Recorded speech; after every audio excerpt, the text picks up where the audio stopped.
How you guys doing today? It's Anthony Ganji. Welcome to another episode of Tier Talk. Guys, today we're going to talk about courage over conformity. The Marcy incident involving the death or murder of Robert Brooks. It hit the corrections field hard as well because it's not a reflection of who we are and what we do. And this video is going out to the professionals in the field who need to be motivated to do the right thing. And I wanted to address this more towards the rookies. Joe Paponio is going to also be on the show as well. I got a message. The message says, "This kills me. My kid is very young, just graduated the academy, and they're trained and broken to obey, etc. during training. How the hell is a rookie kid going to stop a sergeant, 3 supervisors? I mean, these rookies don't know what the fuck is going on while training. I'll bet mentally they were trying to take this in total horror. What a shitty situation. The system is short-staffed, newbies starting with 100 hours a week. It's BS. Underpaid, short-staffed doubles and triple shifts. No excuse, but oh my God. Thank you, Jesus. My son was in training while this happened and not taught to kill." That's just a bothersome message in just so many ways, because there is someone that could have had support for the profession, supported maybe her child going into the profession, and now this video comes up, and now she's concerned about her child not even getting hurt in the profession, but more so doing the right thing in the profession. And this is definitely a discussion that I feel me and Joe can cover a couple areas in. So this is for our rookies who are going to be entering this field, who may have to step up, courage over conformity. And I think it's going to be a very interesting dialogue. Guys, don't forget, I do have some books on the market. Please, if you get a chance, check them out in the description. I got everything from inmate manipulation to undo familiarity. I also have stuff in leadership. It's just a report writing. Just if you guys get a chance, please check out my list of books in the description. All right, let me get Joe. What up, Joe? Hey, what's happening, brother? Good. Hey, Joe, you mind introducing yourself, please? Yes, sir. My name is Joe Pomponio. I am a retired lieutenant with the Texas Department of Corrections. I'm currently working as a assistant jail administrator in our local sheriff's department in the jail division and a panel member here for Tier Talk. Listen, we always love having you, Joe. You know, Joe, before we get into this show, I want to mention something. So I have a little TikTok channel, nothing crazy, but I put little short videos up there. And the other day I was driving to work. I was thinking of something, and I wanted to pull over to the side, and I wanted to put a quick little video out there. And it was more so like this. You know, we always tell people in our videos, at least the videos of the past, that when you come into this profession, you want to be a blank slate, and you want to allow people with experience to teach you the way. So basically what we're doing, what we equate the blank slate to, is humility. Come in humble and allow yourself, allow yourself to be taught, allow yourself to learn from those that have done the walk. Now, granted, I just happened to be watching videos prior to going to work, and that's what got my mind thinking, because I was thinking of a topic to do for the weekend. And I said, you know what's funny? The blank slate, within the context of what we said, it makes sense. You know, enter humble. But then after you see certain things that have happened, especially what happened recently at Marcy, the blank slate, I'm very careful now of utilizing. And the reason why is you don't really want to go in with a blank slate. I think you want to go in with, strong values, a sense of integrity, a sense of professionalism. And then you want to be able to connect to people who share with those same values, those same beliefs. And this way, the slate kind of has a filter. I think that the sad thing is when we may have been telling people to go in with a blank slate, it's kind of like very vulnerable. It's like, I don't know who I'm going to be. I don't know what I want to be. And I'm going to let them mold me in any direction. And I think now as I revisit, in the context of what's happened recently, I feel that you got to go in with values. You got to go in with strong beliefs, integrity. And I think it makes sense because a lot of people that join this profession do have strong values, do have strong integrity, a sense of professionalism. So they're coming in with that. And then all we have to do is cultivate that. So I guess looking back, it's not about coming in with a blank slate anymore, but rather coming in with a strong foundation of good human values that you can go ahead and connect with those who also have it. So it helps filter the lessons. So you're able to kind of understand what will work for you and what won't work for you. But saying the blank slate, I think for some, it may mean for them being extremely vulnerable, just accepting anything that comes their way. And then, God forbid, what they become from, their want to connect, as opposed to, maybe being a little bit more strategic with who you connect to. You want to connect with people that you can align with. What's your thoughts on that, Joe?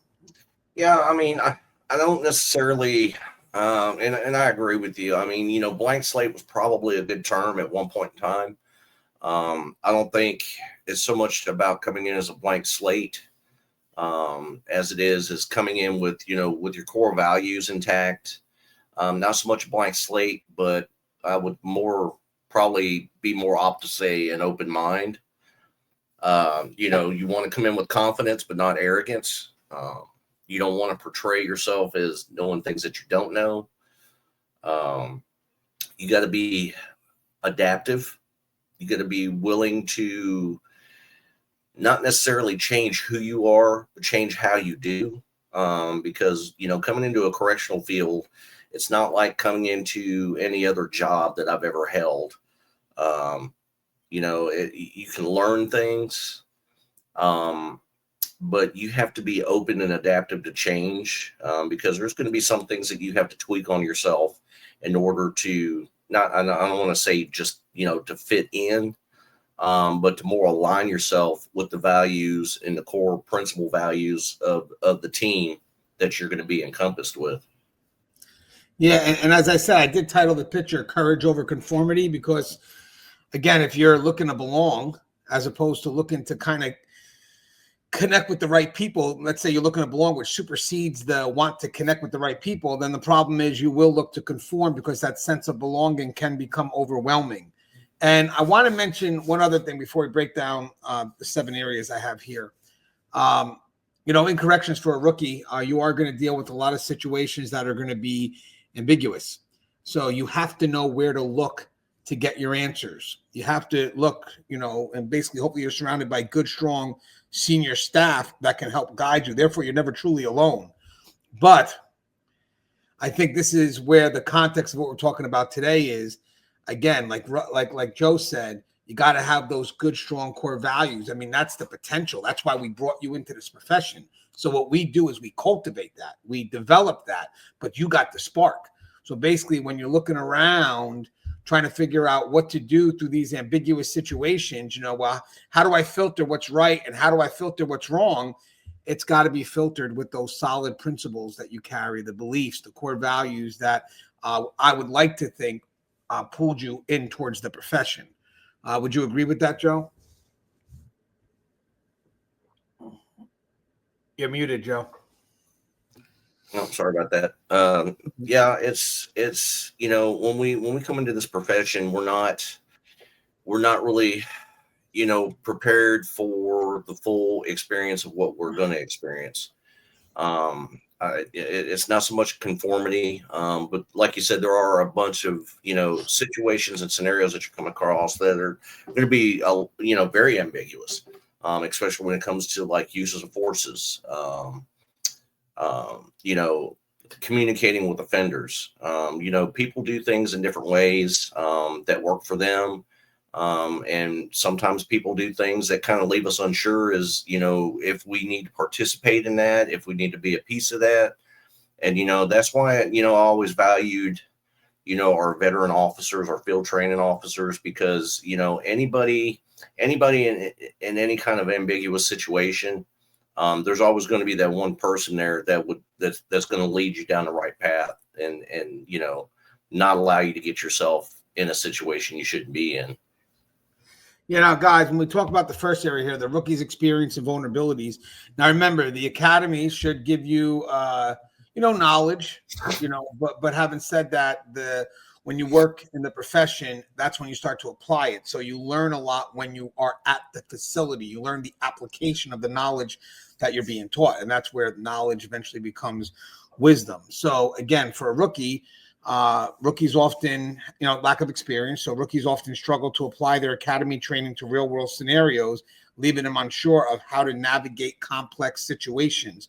So like an example, you could have a rookie assigned to a high security unit is unsure how to de-escalate an inmate conflict and ends up relying on a more aggressive approach modeled by senior staff, which exasperates that, which kind of aggravates the issue or escalates the issue or the tension.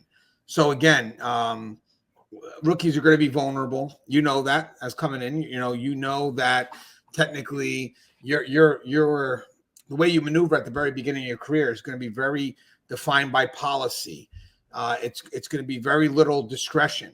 But with that said, as you start to maneuver, you are going to look at your senior staff because you're going to be dealing with a lot of situations in which the procedures that kind of help you get to the end game of policy, well, the procedures they may need to be adjusted. So then you start looking to your senior staff to see where those discretionary efforts are applied. And unfortunately, if you have senior staff that may kind of take shortcuts, how do you know that as a rookie that they are taking shortcuts? Yeah. Right, Joe? I mean, ain't that one of the concerns that we're trying to? Yeah, the rookies are so impressionable with them trying to learn everything that they possibly can about the job, and they want to come in and do the job correctly. And when we have rookie staff that veteran staff that are they're taking shortcuts, this is something that leaves an impression on the rookie staff because to them it becomes the norm. And that's something that we don't want to portray to the rookie. We want them to know the correct way to do their job. We want them to perform their job functions in their full capacity. So, taking shortcuts is never a good idea. It's never a good thing. And it's definitely not something that we want to pass down on to, our rookie staff coming in. Because, when they first walk in the door, they're so impressionable. They're so hungry for knowledge. We want to make sure that we're giving them good information. We want to make sure that we're delivering, good professional job advice. Yeah, and this is where good leadership comes in, good supervisors, because you got to make sure that what's being relayed or what's being translated to those rookies is what you expect, what the public expects. Because the last thing you want is for, again, rookies to not understand the difference of what's right or wrong, for them to wind up making that something permanent, wind up, saying, hey, you know what, this is how it works here. And how do you know? Because that's what everybody around me is doing. Well, sometimes what's happening around you, or because everybody's doing it, doesn't mean it's always the right thing. So again, for a rookie to have to filter that out could be extremely hard because the majority is doing it this way. And I'm too new to question that. I haven't gotten the respect enough from my peers to question that. So eventually what they tend to do is they tend to go along just to get along. But that's where the courage comes in. The courage comes in from the rookies that continue to ask why until it makes sense or it doesn't. And then when it doesn't make sense, they try to make their own route.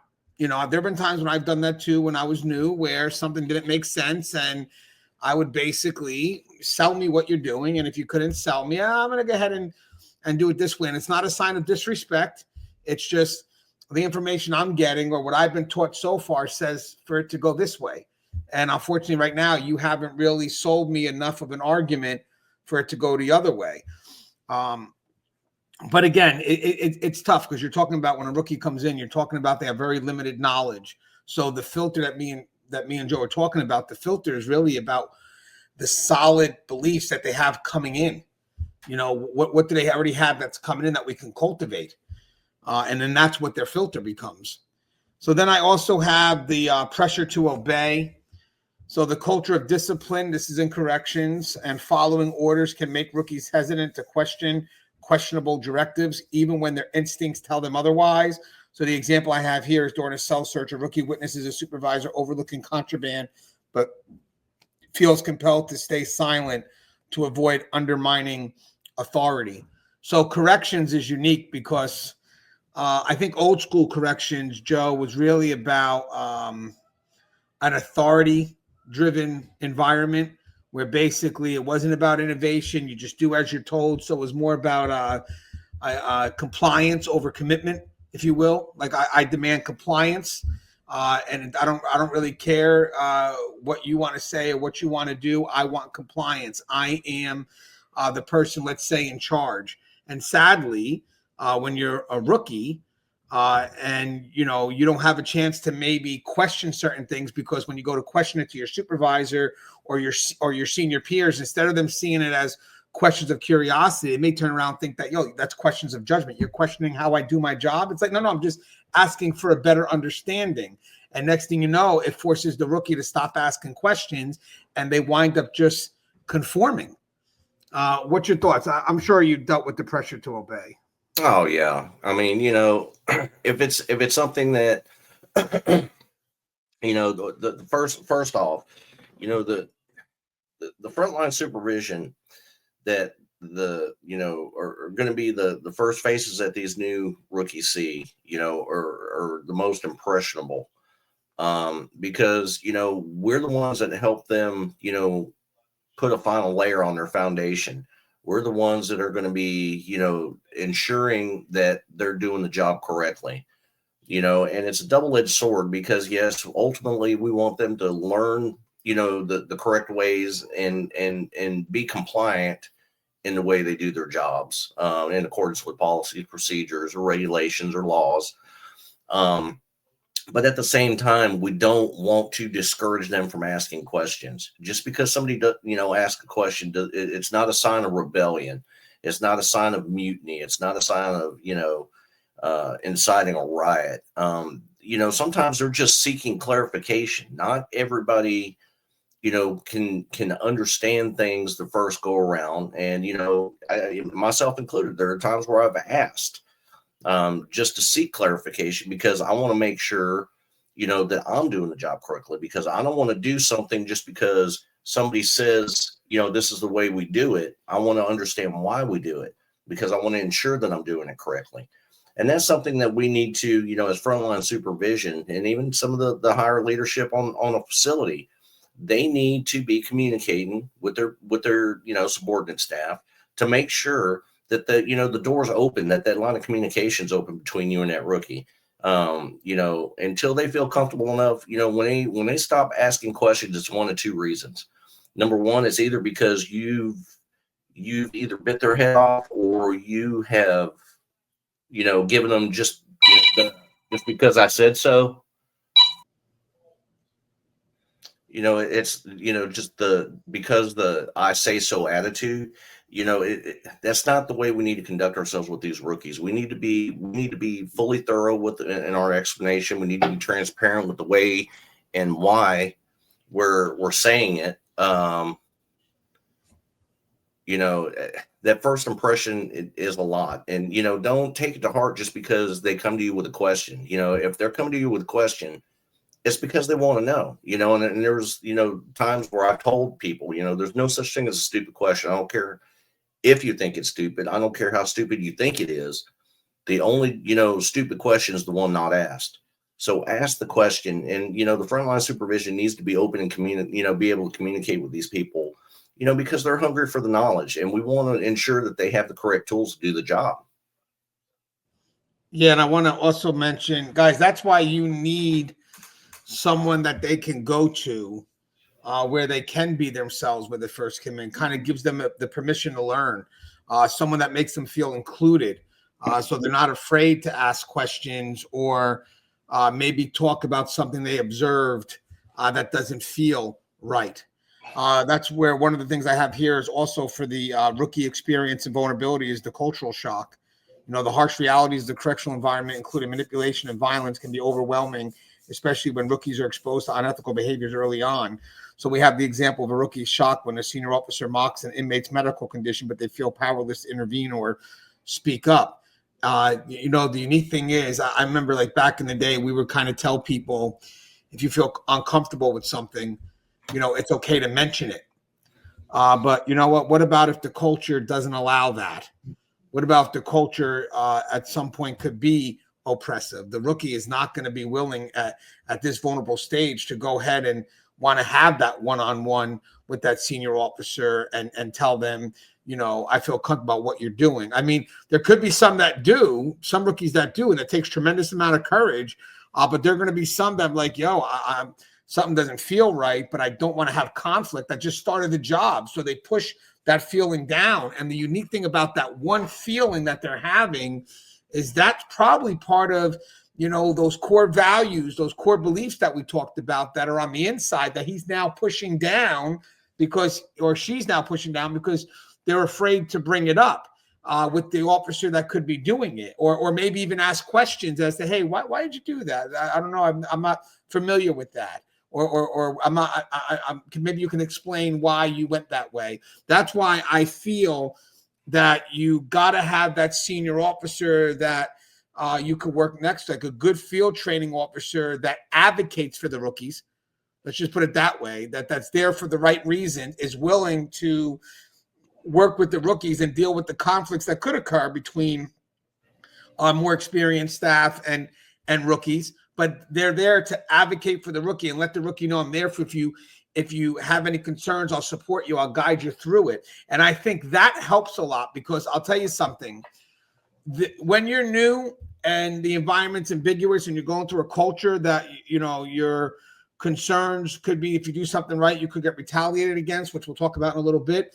You need someone to step up with you sometimes, because just that one person can push you forward. You got to feel the support, because corrections could be very lonely, man. If you got to do the right thing and you have a culture, let's say that doesn't allow that. So it takes added courage to go ahead and speak up. But the facility should be aware of that, and they should make sure that the rookies have those outlets. And it really does matter with who they're introduced to on day one. Who is that field training officer who is meant to work with that rookie and help them deal with any of the concerns, including not just knowing the job and managing the dynamic between them and the inmate, but how do you manage conflict with senior staff?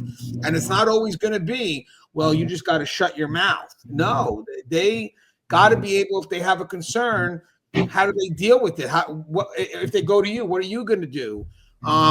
But what's your thoughts on that, Joe? Yeah, and an inquisitive rookie should never be a suppressed rookie.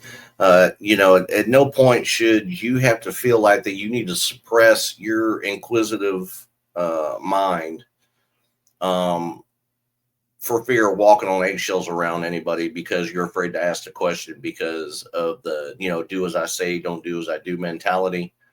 I never did agree with that. I've always been there to answer questions for anybody that, had a question, especially with the rookies. If they want to know why a certain scenario is taking place or why we're doing, what we're doing, I've always taken the time to kind of back them up a little bit away from everybody while they're conducting whatever they're doing, and saying, okay, so, this is what we got. This is what we're doing. This is why we're having to do it, just so they have a better understanding.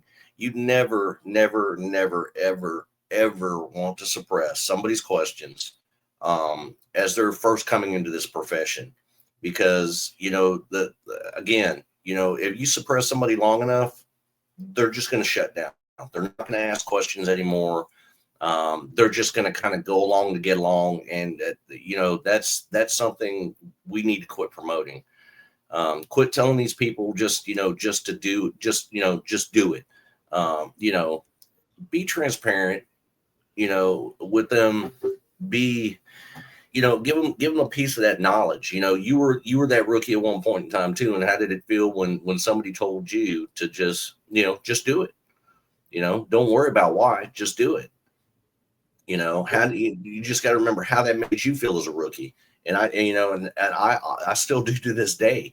I remember those employees who, never took the time to say two words to me, or the employees that just shut me down right off the bat when I asked a question of, about a process or, about a situation. So I found myself gravitating to the people who were open, who were honest, who were, there to, actually guide me and, give me the knowledge that I needed. Yeah. And Joe, when you said the goal on to get along, when you have the ethical dilemmas and systematic challenges, kind of what we discussed before, but just to revisit, we have the fear of isolation. I put that as the go along to get along part, because the go along to get along culture discourages rookies from speaking out, leaving them vulnerable and unsupported. Now, guys, this isn't a knock on the profession, but just, in the wake of what happened, it's just a good area to explore for our rookies who we need to try to keep them motivated, do the right thing. So this is just an effort to show them that they're supported. So an example, after expressing concerns about excessive force used by a colleague, a rookie is ostracized by their peers, leading to feelings of isolation and self-doubt. And I tell people, and again, it's not an excuse here, but that thin line really is the fear of being like a social outcast. I know like some people like, well, they're trying to cover up corruption. And if you try to approach it that way, it's not going to solve the matter.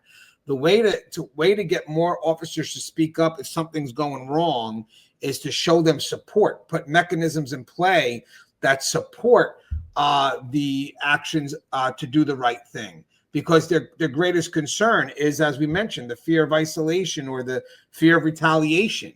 So we got to make sure that there's measures in play that provide the rookie or officers just in general with the support they need to do the right thing. And I want just the public to know that, again, it's not an excuse, but when you address an issue like this, you have to be wary that it's not about the officer just making an effort to cover corruption. It's not, even though the outcome is going to be that. That's not what's motivating that outcome. What's motivating the outcome is the officer has to work with these people every day, and it takes a lot of courage to go ahead and correct their peers, knowing that they feel the outcome is going to be. What about, if they don't do nothing with this? Now I'm isolated. Now, I'm going to be retaliated against. I mean, their biggest concern is they report something and nothing happens. Now they're extremely an outcast. So I think that the agency has to help motivate that courage and make sure that there is a culture that holds for peer-to-peer accountability. And I got to say one more thing. Peer-to-peer accountability is stronger than the final accountability, which is from management. Peer-to-peer accountability is how we police each other. But what's your thoughts on that, Joe? Oh, you're muted again, Joe. Yeah, your peer-to-peer network is going to be a more stronger base than your initial meetings with your supervision. We tend to rely on our peers to keep us out of trouble. We rely on our peers to show us the right way. And the supervision expects your veteran officers to do that. It shouldn't initially have to come from the leadership to show that. Your frontline staff, as far as your correctional officers, should be already in the mindset to bring you in the right way, frame you up the right way, and show you the right way. And we rely on each other for a lot. And like I said, we rely on each other for a lot of things. We rely on each other, to keep us out of situations. We rely on each other for backup. We rely on each other for good times and bad. And I had one other thing here, but I think we covered it, where I talked about rookies often face situations where doing the right thing conflicts with their desire to fit in to avoid conflict. And we actually discussed that already. So don't let your want to fit in supersede the need for those professional connections. And as I said, also the FTO, the person that's with you during this time, the person that should be advocating for you, should help you connect to those right people. That should be part of their job. They're supposed to help you create a great experience for you where you can feel included on day one, feel that you're able to learn.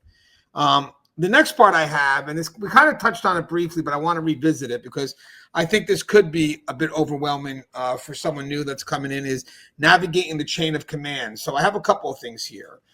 I got the authority and hierarchy. So strict hierarchies can make it intimidating for rookies to question decisions or escalate concerns. So for example, a rookie reports unsafe conditions in their unit to a supervisor, but is dismissed with, "That's how it's always been." Then I got the accountability gaps. So when leadership fails to address unethical behavior, it can create an environment of impunity. So, for example, despite filing a report about an officer's misconduct, the rookie sees no action taking, eroding their trust in the system. And then the last thing I got is the effective communication. Rookies must learn to express concerns clearly and professionally to ensure they're taken seriously. So the example is a rookie successfully documents an issue with understaffing in their post using facts and proposed solutions, which leads to a productive discussion with leadership. Hey, Joe, so just to break these three things down. So the authority and hierarchy, strict hierarchies can make it intimidating for rookies to question decisions or escalate concerns. I'm going to tell you something, Joe. When I first entered this profession, now this was back in 2002, I kind of saw my supervisors as gods, believe it or not. Like this was in the academy, that chain of command, you don't question. At least that's what they taught me in the academy. Now, granted, as I moved up in management, I see a lot more vulnerabilities than I did as a rookie looking upwards. Looking down is a totally different perspective, but looking upwards is a very unique experience for a rookie coming in. And sometimes, as I said before, in your effort to learn, you may want to ask a question, but when you work in an environment that is so authority driven that where a question could be seen as second guessing, well, then what happens here is the rookie is just going to comply. They're just going to comply because one is they're afraid to ask questions. And two, just in general, they're afraid.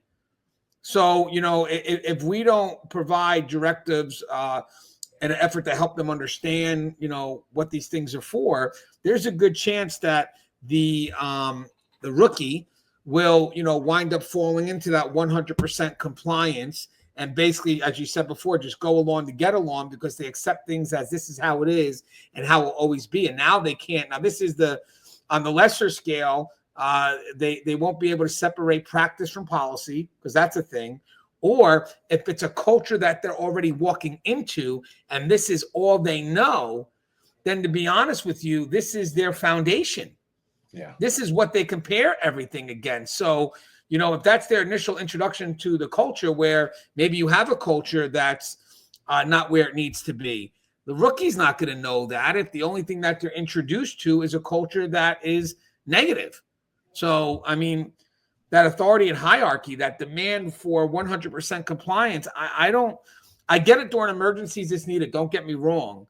But I think more now than ever, we do got to allow for, directives to pass down, but you got to allow, if people have the courage to speak up, and maybe no concerns, you got to allow for that two-way communication. What's your thoughts on that, Joe? Yeah, absolutely. There's a difference. There's a difference for, instant compliance during volatile situations where there's got to be clear, concise, and direct command by your supervision versus, your practice becoming the norm. I remember 30 years ago, going directly to a lieutenant to ask a question was just like, it was totally unfucking heard of. You never directly went to a lieutenant. You had to utilize a chain of command. And, and to me, it was the same way, anybody above me, I just seen as a superb, authority figure. It didn't matter if they were a sergeant or if they were a lieutenant. And the reason I believe cultures have changed quite a bit now because everybody's supposedly, has this open door policy. If you have a problem, please come to me, which is fine. But I still prefer that somebody utilize the chain of command because I want my supervisors to have that experience of problem solving and being able to, handle complex situations. So, it further gives them skills to promote. Secondly, I want the officers to see that because I want them to use that as a part of as an initiative to go out and handle some things on their own to solve their own problems without the use of supervision. So, it gets them ready to step up the ladder as well. But when we go into for me, when I went into shift briefings, I always made sure as a lieutenant, I was there with my sergeants. I would let them kind of, get the daily Monday things out as far as like calling the roster, positions, problems that we had that day on a prior shift or what have you. But I would also make sure that while I was in there, that I was open to answer questions, because I wanted my staff to feel comfortable asking me questions with my sergeants present, of course, because I still want them to understand that there's a chain of command, but I also want them to know that I'm approachable, and I want them to be able to approach me. And that's the way we should handle these rookies.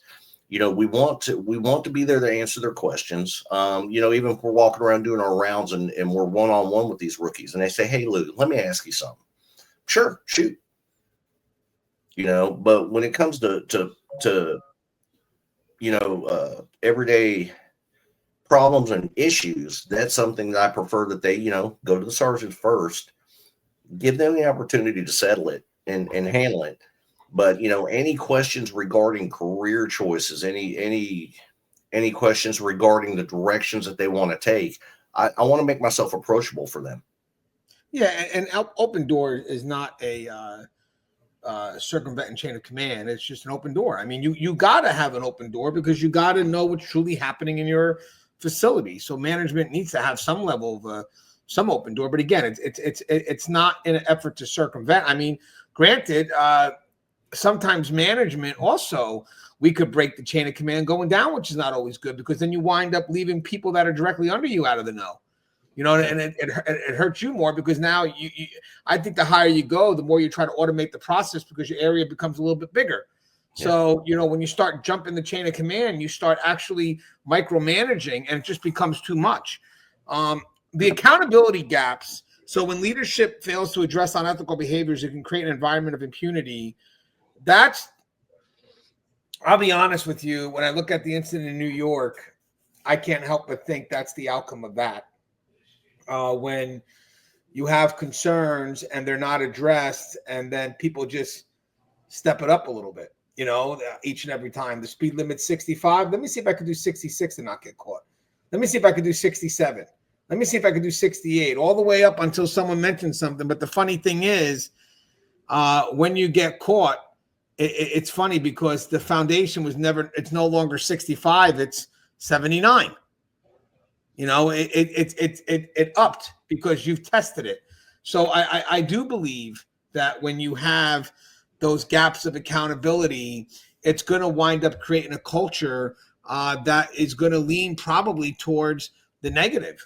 It's going to lean probably towards the negative. And then if you're a rookie and you're trying to do the right thing, or if you see other people trying to do the right thing and they're not successful, well, then why are you going to step up? So that's another thing. Even if it's not about you, let's say I'm a rookie and Joe has good work ethic, and I see Joe trying to do the right thing, and Joe is frustrated because no one's listening, and that's Joe who's more senior. You think I'm going to try?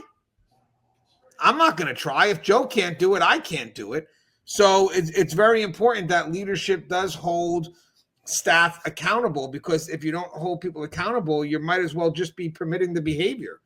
And for management, once you're aware, you can't be unaware. So I think the accountability gaps, that's a big thing for rookies. Rookies need to see that when there are things being done wrong, that people are held accountable, because one, that could be a good motivator for them to do the right thing, but also a good motivator for their own policing.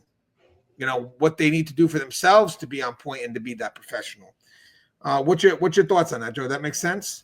Yeah, absolutely. You don't want to portray any kind of supervision gaps to the rookies. You want them to see that everybody's in tune and sync, and that there is some sort of accountability there. Like you said, accountability is a good motivator to overall do the right thing. And having it circumvented definitely has its negative advantages. Especially when it comes to downward accountability. You want to make sure that the subordinate supervisors that you have underneath you are just as accountable as the COs who are committing the infractions. because, you want the COs to know that the supervisors are there to supervise. They're there to make sure you're doing the right thing, and, to provide accountability, to provide experience, to provide knowledge, to provide help. In turn, I want my sergeants to know that there's an accountability factor too. You're there to do a job. You're there to actually help, train and teach these people and show them the right way and ensure that they're doing the right thing. And for the COs to see that, I think is a great mobility factor, because they know that, not only is the lieutenant engaged in the operations, he's also engaged in the practices and the knowledge that's being handed out, the training that's being conducted, and so on and so forth.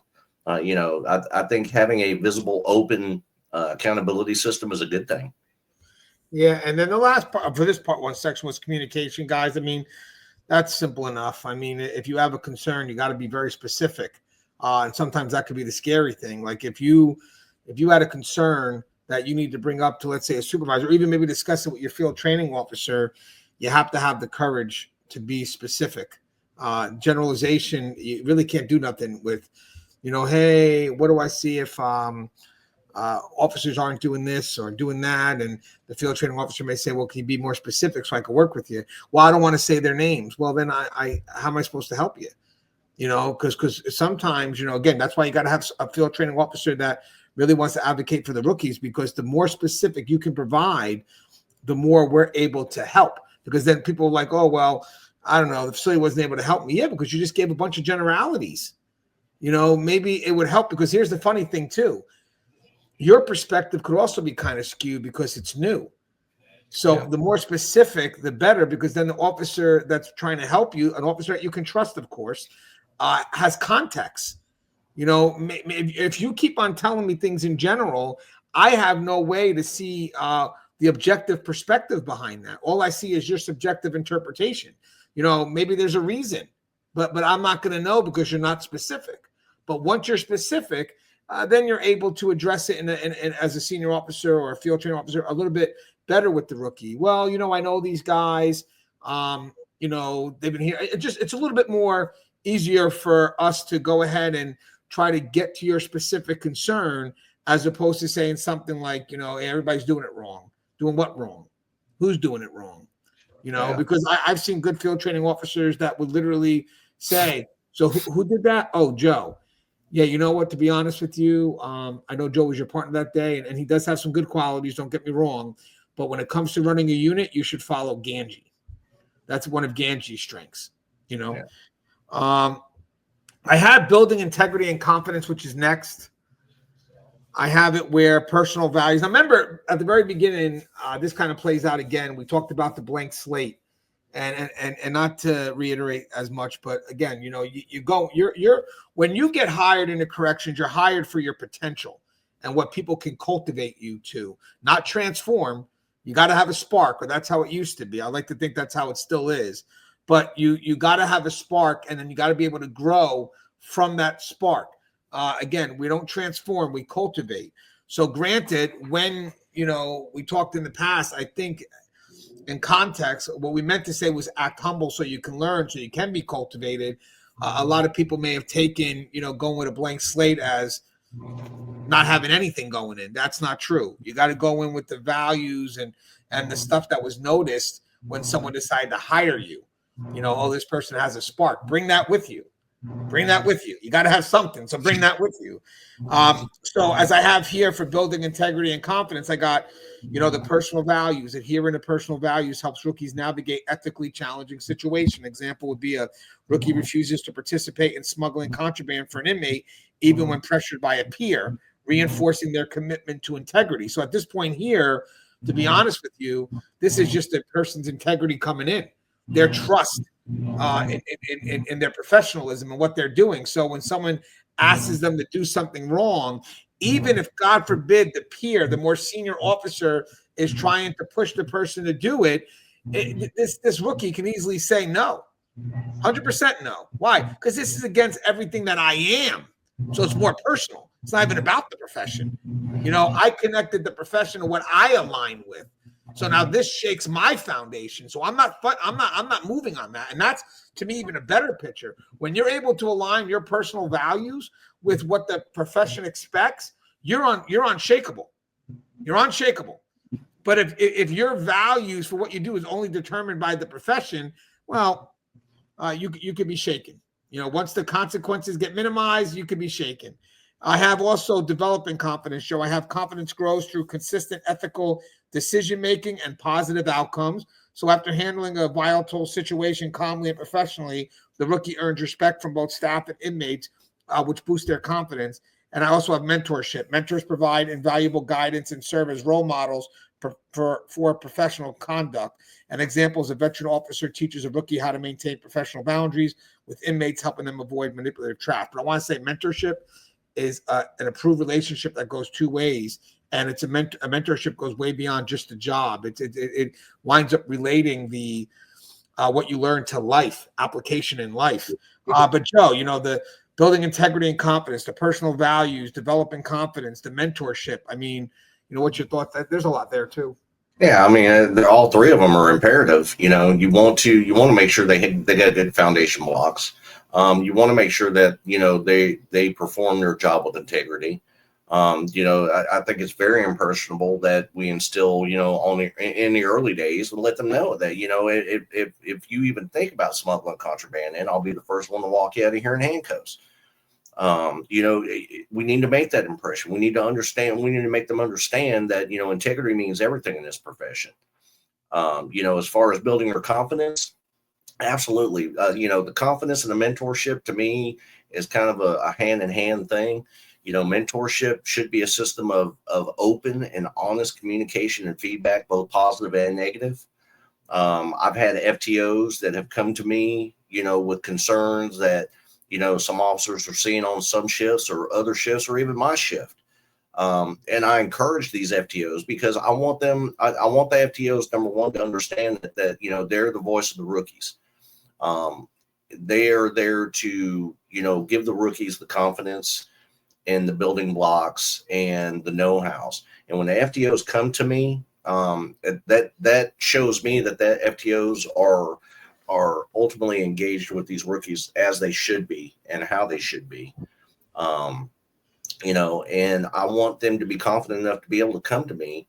There've been times where, I've observed rookies handling situations and I've kind of just stood in the background and observed them. I wasn't standing there with them to feel like I was, spying on them or chicken hawking them or whatever you want to call it.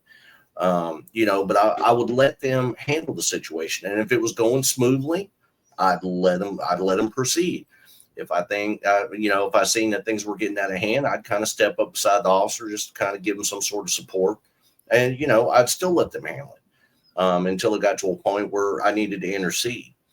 When the situation was over, I would have that discussion with that officer one-on-one and let them know, this is where things were going good. And this is where things weren't going good, and I don't do it because I'm trying to bastardize them, because that absolutely is the last thing I want to do. But I want them to understand that I'm going to be there to provide them feedback. They may come to me with a question. They may not always like the answer, but it's going to be honest. It's going to be from the heart, and it's going to be, from the integrity of the job that I have. Yeah. And guys, even though that this is hard, it's expected. So everything we're telling you, even though we're telling you why it's hard, and kind of how you got to maneuver through these obstacles, you're still going to get held accountable regardless if you do or you don't. So this is just letting you know what the obstacles are and having the courage to go through it. There's no forgiving if you are not doing the right thing. I have create a culture of ethical leadership. So and we kind of touched on this too already, but leadership roles, ethical leadership creates a supportive environment where staff feel empowered to act with integrity. So again, a supervisor openly commends a rookie for reporting misconduct, reinforcing the importance of doing the right thing. You got the support system. So comprehensive support programs help rookies navigate challenges and build resilience to bounce forward. Facility introduces a peer support network for new officers, providing a safe space to share concerns and seek advice. Remember, guys, when it comes to learning and ultimately innovation, you know, the rookie has to feel included, and then they're willing to learn. And then in return, they work for us. And then once they feel that they're being respected, and once you get that good relationship with them and their peers, they even become innovative. You know, they'll try things. But again, you got to give them the environment where they feel included, so they're able to want to learn. And that's on us. The inclusion and the learning part's on us. And I got encouraging transparency. You know, transparency and reporting and accountability fosters a culture of trust. An anonymous reporting system allows a rookie to safely report a policy violation without fear of retaliation. I want to mention something about this. We did it on the show before with Russ. The anonymous thing is sometimes tough, but the reason why it's allowed, or it's something that may have to be done, is sometimes people don't have trust, and that trust has to be encouraged or motivated. So sometimes the anonymous, which, you know, unfortunately you can get bad intel that way too. But the anonymous, even though you can't hold somebody specifically accountable when it comes to submitting something anonymous, how do I know who submitted it? How do I get more information if I need it? But it does start the momentum where if you put something in, it's being addressed. So eventually what happens is, and you'll see it, the anonymous stops and people start putting their name on it, or starting to see you specifically because they know that they can trust you because they put something in that needed to be addressed. They may not put their name on it, but they put something in that needed to be addressed, and it was addressed. And that's happened my way as well. I used to get a lot of anonymous notes, and now people just come to me because they know I'm going to address it, or if I can't address it, I'll still call them, explain it, and I'm very discreet in what I do. My effort to always address a concern is to make sure that I protect the person giving me the concern. 100%. That's always my goal, is to protect the person giving me the concern first. And at that point, we go from there. Now, if the concern turns out to be false, that's a whole nother dialogue. But again, to keep people motivated, doing the right thing. If someone gives me a concern, my objective is, however I want to handle it, is there any way I can do this discreetly without involving the person that told me? And if I can, I will. If I can't, then we have to figure it out. Let the officer also know, hey, this is going to happen, so I want you to be prepared for this, and this. But don't worry, because we're also going to be prepared for that, and this is what we'll do to protect you. But what's your thoughts on all that, Joe? Leadership role, support systems, encouraging transparency. I know we touched on it a little bit, but a little more. Yeah, I mean, we should always encourage transparency, you know, and it's sad to say, you know, sometimes in this profession, you know, retaliation is a factor, but it's no more of a factor than any kind of other retaliation that we face in our daily lives. Dealing with spouses, dealing with kids, dealing with neighbors, dealing with friends. You still have to be able to communicate your concerns, regardless of the outcome. Again, it's one of them things where you may not like the answer, but it is what it is. You know, the anonymous thing, you know, it's a 50-50 thing for me. I understand that sometimes retaliation is a factor. But if you have such a culture that everything that you're getting information wise is anonymous, there's a problem with the culture of the facility. We should be open enough and honest enough and accepting enough to allow our people to come to us with feedback, you know, especially for minor situations. If it's a minor disagreement, if it's a, you know, I think I feel that we need to promote more honest communication, instead of the anonymous. You know, when things are brought to me, yes, I keep it in confidence unless I just absolutely cannot. You know, there's going to be times where you can't. You know, EEO issues, sexual harassment issues. You know, there's going to be things that are just ultimately that there's no anonymity, you know, regarding that. There's no way to keep that in a CI fashion, and be able to effectively deal with the situation. The littler things, you know, disagreements, possible policy violations, you know, of the minute matter, you know, maybe an ethical violation or a possible ethical thing going on. I think we shouldn't really promote more of the anonymous culture. I think we should be in tune enough with our own team and care enough that, you know, we're not necessarily bringing it to somebody's attention because we're trying to run them off. Sometimes we bring things to a supervisor because we don't know how to communicate it to that person directly and not have them take offense to it.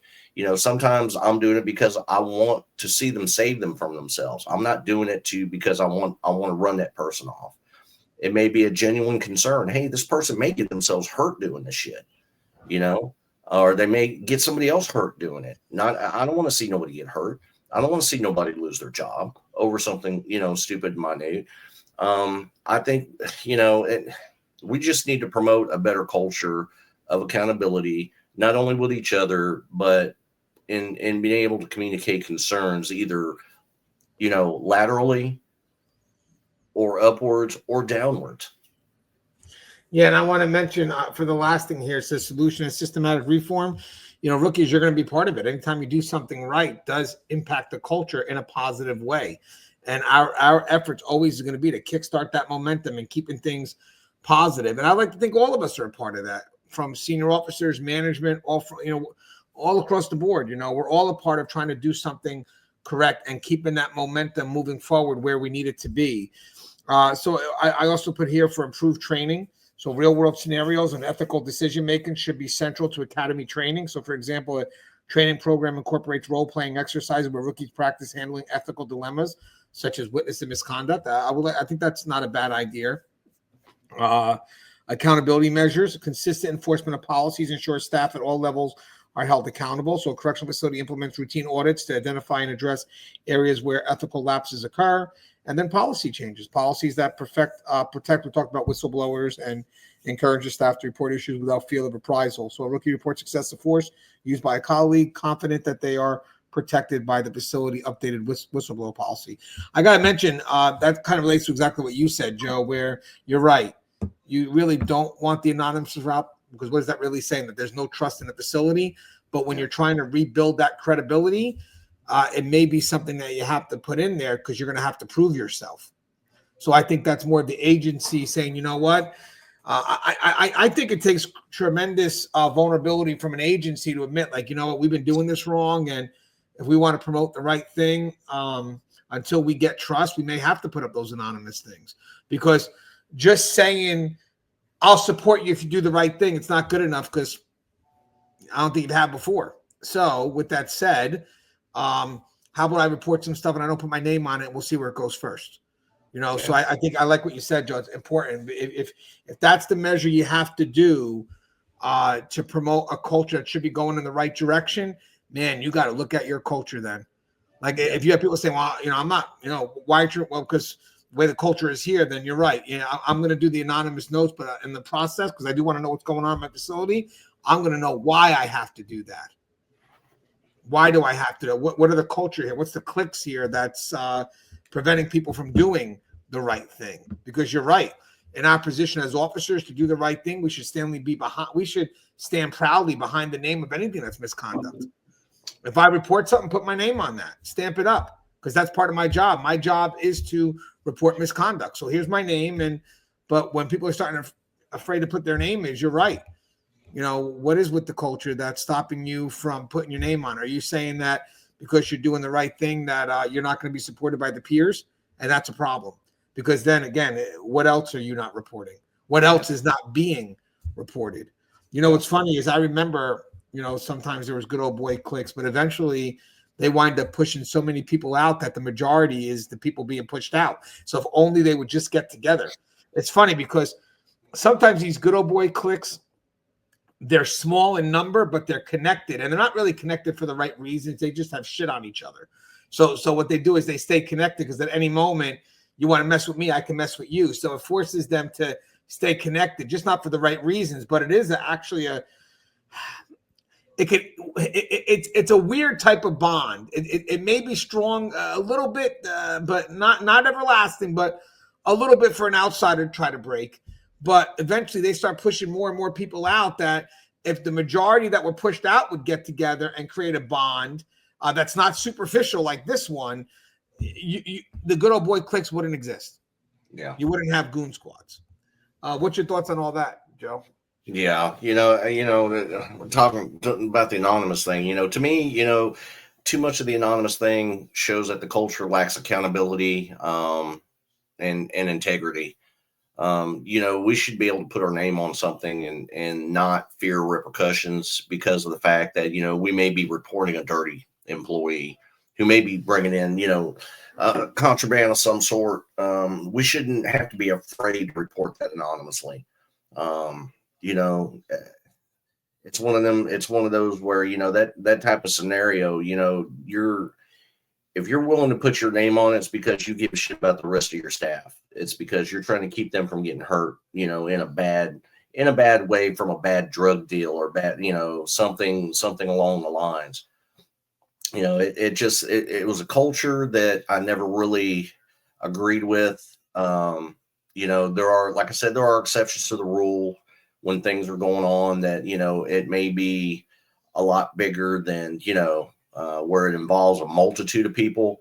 Because, you may be able to fight one, but you can't fight 30.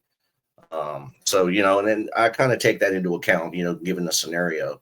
But the flip side to all this is, we need to promote a more professional, positive, reinforcing culture that shows that there's accountability from top to bottom. That, we are human. We're going to make mistakes, especially the small mistakes that can be dealt with. Obviously bringing in contraband or something of that nature is not small, and it should be something that's dealt with swiftly and smoothly. The good old boy clicks, that, and it kind of makes me chuckle because I remember those from back in the day too. They were always banded together, but it was never, like I said, it was never for the right reason. It wasn't because they were friends. It was because most of the time they had dirt on each other, and they knew one couldn't tell without bringing down six more. So they were tighter than thieves, but just for the wrong reason. And when one person gets shoved out, it's demeaning to the rest of the staffing. It's demeaning to the agency. It's demeaning to the facility, because you're taking good, honest people that are coming in with a good heart and wanting to do the right thing for the right reason. And, they're being shoved out by the people who are doing what they're doing that may not be doing it for the right reason and aren't doing it for the right reason. And, if a lot more of those style folks would get together on the outside, I guarantee we could promote a better change, a better system of accountability. And we're seeing it more and more, with the states that have escapes, with the states that have a high suicide or a high homicide rate. We're starting to see it more and more because now more and more people are getting involved going, what the hell? All of a sudden, what we used to consider as normal, it's not normal anymore. More and more people are getting involved. And to me, it's kind of a good thing. It promotes change. It promotes accountability. It promotes, the fact that, we should strive to have more integrity in what we do and not let the ones that don't have the core values, have the upper hand on us. Yeah, and Joe, as we watch that video, and hopefully this will be kind of be the last time we really got to discuss it, because I really want to go back into covering more about what we do. I just want to make sure that I can try to keep painting that positive picture, but I also want to do a couple of videos on what we need to work on, because it's not perfect. But with that said, it is all about accountability, and it really starts with how we hold each other accountable. But for the rookies that are coming in, hopefully this answers the young lady's question. The environment has to support your efforts to do what's right, but you also have to have the courage to do what's right. And I think, again, what's sickening, and we talked about already, is having 14 individuals, now possibly 18. That's another 4 being looked at. Just stand there and do nothing. That to me is tough, because, one concern could be a personal accountability, but when you got 18 people technically or at least 14, whatever. I don't know what the involvement is of these other 4 that just got put out there, but that's systematic. That's cultural, especially now if it's crossing into a whole nother department, custody, and then now medicals being not acting. That's cultural. Once it's got that many people, then it's crossing into different departments. I mean, and again, it has to be at one point where there was no accountability, and it just kind of the ripple effect. That's the ripple effect of not holding people accountable, because eventually if Joe can get away with it, then I'm going to try.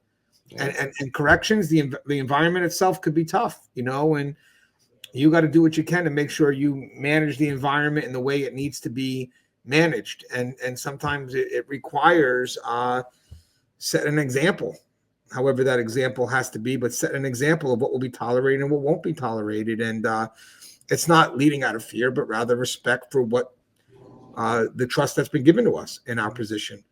Joe, anything you'd like to say in closing for our rookies? Yeah. For our rookies coming into the system, understand that you're walking into a system that's not perfect. It's not without imperfections, just like any other job that we're going to have. But I want you guys to understand that coming into the system, holding on to your integrity, holding on to who you are, holding on to your morals, your values, your drive and your determination, that's solely discretionary and up to you. And we want you to hold that drive as long as you can. We want you to hold that drive for your whole career, because it's going to define who you are. Never let one's actions of another impersonate you, or, and give you the impression that it's okay, because it's not. Just because it happens doesn't mean it's the norm. And that's why it's so important that, the supervisors get out and, like I've always preached, management by walking around.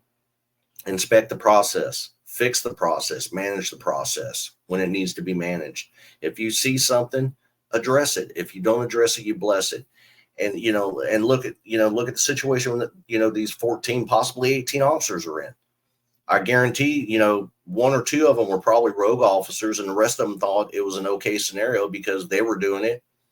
Monkey see, monkey do, and it just befuddles me because of the fact that there were so many people involved in this, from frontline to supervision to administrative level to, a medical department, and God knows where else it's going to go from here. All it takes is one incident to create, a ripple turns into a damn tidal wave. And, we want you to keep your integrity, your drive, and your determination, for the fact that, because we don't want you to be impressionable by anybody else that's going to lead you into one of those style scenarios. I've said it before, trust the gut. If the gut is telling you something's wrong with that situation, trust that gut. If you see something, say something. Sorry, I thought you had another. So yeah, and guys, listen, I have a book coming out for rookie staff anyway, but I do have one already out on Blue 360 Media called Tips for Correctional Officers, or New Correctional Officers and Their Supervisors. But I have another one coming out also for rookie staff, because I know it's definitely topics that got to get out there. I mean, it's great to be able to have a 22-year veteran, Joe, probably over 30 by now, be able to look back and translate the lessons that are taught from this perspective. It truly does add value and helps you navigate through the ambiguities of corrections. But again, hopefully this helps. Hopefully it gives an answer to the young lady who asked. And again, if you have questions, always hit up this channel. As always, guys, the show is here. If you haven't, please subscribe, interact, engage, comment, hit that bell. Bell's going to notify every time I post a video. Stay safe.